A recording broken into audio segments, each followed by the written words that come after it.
alguns autores mais recentes estão falando em bullying no local de trabalho, em bullying nas relações familiares. Quantas vezes os pais massacram os seus filhos com críticas impiedosas? Quantas vezes um irmão é opressor com o outro, né? E muitas vezes esse irmão que está sendo vítima de ataques em casa é esse que vai se tornar um agressor na escola. Então, o olhar se ampliou. A gente está vendo bullying não só como agressão entre alunos no ambiente escolar, mas como um padrão de agressão. Quantas vezes agora são os professores que são alvo de ataques dos seus alunos? Quantas vezes, ao contrário, essas relações violentas estão acontecendo em todo o ambiente, não só da família quanto da escola? Então, é essa rede de relacionamentos que é preciso tratar, né? É a gente se conscientizar de que a gente pode brincar saudavelmente sem agredir as pessoas. A agressão não é diversão, né? A gente pode promover, né, um relacionamento onde é agradável de conviver, de ser e de aprender. Um outro detalhe importante: crianças e jovens estão com o cérebro em formação. Com os conhecimentos mais recentes da neurociência, principalmente com o conceito de neuroplasticidade, sabemos hoje que os circuitos neuronais são formados durante toda a vida. E que a influência da escola, né, da relação dos educadores e da relação das famílias com este cérebro em formação é muito importante. Caminhos neurais podem ser pisados e repisados num padrão de agressão ou de sofrimento. Caminhos neurais podem ser feitos e refeitos quando a gente, então, vai mudando a maneira de olhar a qualidade dos relacionamentos.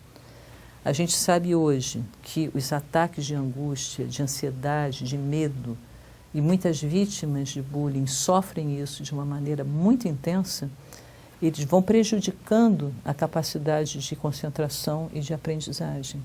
Então, isso são consequências bastante importantes, né, que possam motivar todo mundo a pensar na melhoria da qualidade de relacionamento. Não foi à toa também que eu coloquei, né, como subtítulo desse livro, o que fazemos com o que fazem conosco. Porque, claro, cada um de nós tem uma maneira pessoal de registrar os acontecimentos.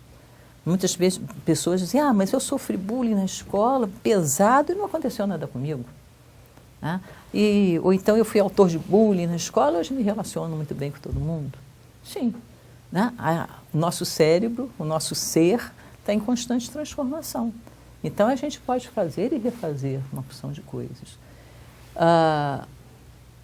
Algumas vítimas de bullying realmente passaram por essa situação. Eles têm resiliência, eles criaram recursos, né, para poder não se deixar abater por essas questões. Outras pessoas não conseguiram fazer isso, né, e sofrem consequências a longo prazo. Então, o que é importante fazer quando a gente está fazendo um trabalho, né, de programa anti-bullying? Desenvolver recursos em todos os envolvidos. As vítimas precisam olhar o problema como uma oportunidade de desenvolver recursos de ação. Elas precisam não só ser protegidas, né, por uma cultura de não tolerância às ações de bullying, mas precisam também ver que tipo de características minhas eu posso desenvolver melhor para poder neutralizar essas agressões, para poder impedir essas agressões e para sair desse lugar onde eu estou sendo alvo de ataques. Esse é um trabalho muito belo de fortalecimento de recursos para quem está sofrendo os ataques de bullying ou de cyberbullying. São mecanismos de autoproteção e são mecanismos de fortalecimento de recursos. Os agressores precisam ser trabalhados muito também, direcionando, por exemplo, capacidade de liderança para fins construtivos, direcionando, canalizando a agressividade para a assertividade, mas não para a violência. colocando o desenvolvimento da empatia em primeiro lugar. Por exemplo, se um aluno manifestou uma habilidade enorme para fazer um vídeo difamatório, ele poderá ter como consequência fazer um vídeo sobre as consequências do bullying e do cyberbullying na rede de relacionamentos. Né? Os autores precisam desenvolver, de bullying, né? Precisam desenvolver a capacidade de empatia, precisam desenvolver a capacidade de respeito ao próximo e precisam ter limites e consequências muito claramente estabelecidos. E os espectadores precisam se conscientizar do seu poder de colaboração para criar uma cultura de paz no ambiente escolar e nas famílias, no sentido de como é que a gente pode brincar saudavelmente, como é que a gente pode se relacionar bem com os nossos colegas. Eles têm uma influência enorme com relação a isso. Então, o programa anti-bullying é um belíssimo trabalho, né, da rede de relacionamentos para promover uma boa qualidade de convívio. Todos saem ganhando com essa história. Né? Quem participa, né, como educador, como parte da equipe escolar, porque as pessoas também que estão em outras funções dentro das escolas são agentes de combate ao bullying. As famílias ganham numa perspectiva de entendimento melhor. Quantos pais vão se dar conta de que eles, sem perceber, estão reforçando condutas dos seus filhos como agressores e autores de bullying ou cyberbullying? Quantas vezes eles vão se dizer assim, meu Deus, nós estamos distorcendo conceitos, nós não sabemos nada do que se passa na vida dos nossos filhos no computador, em nome de uma privacidade.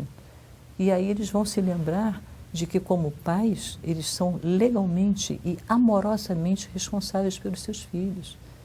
Então, eles precisam saber do que está acontecendo na navegação, sim. Eles precisam ser amigos dos seus filhos nas redes sociais, para saber o que está sendo postado ali. Por que acontece? A maioria das vítimas de bullying ou de cyberbullying não fala a respeito. Elas sentem vergonha, sentem medo de não serem compreendidas, sentem medo de a situação piorar. Tá? E os autores também silenciam. Né? Eles querem fazer tudo ali por baixo dos panos, principalmente no cyberbullying.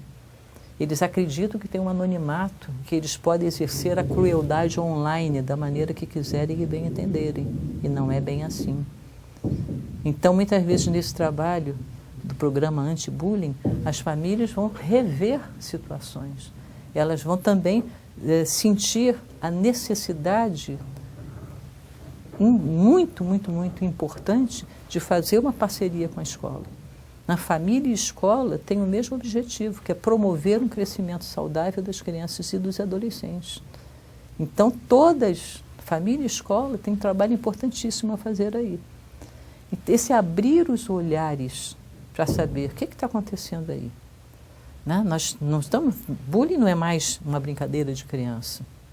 Tá? Mudou o olhar sobre a situação. Quando muda o olhar sobre a situação, muda a maneira da gente agir sobre ela. Da gente pensar sobre ela. Muita coisa vem mudando nas últimas décadas. Né? Eu me lembro, né, quando eu era pequenininha, eu fiquei ajoelhada no milho olhando para a parede, como castigo dentro da escola. Hoje em dia isso é inimaginável. Não se pode fazer isso com os alunos. Antigamente se davam surras de cinto, né, e feriam-se as crianças em nome de educá-las. Hoje, isso existe ainda, infelizmente, mas é considerado violência intrafamiliar. Não é mais uma maneira de educar. A gente pode e deve educar crianças e adolescentes com firmeza, serenidade e não violência. Com limites claros e bem definidos, mas não com violência. Então, o olhar sobre essa situação mudou. E aí a maneira de pensar e de agir também. Com bullying está acontecendo a mesma coisa. De brincadeira de criança a coisa séria. Então, o que fazemos com o que fazem conosco? Como podemos melhorar a qualidade do nosso convívio? Esse é o desafio e essa é a proposta de bullying e cyberbullying, o que fazemos com o que fazem conosco. Muito obrigada.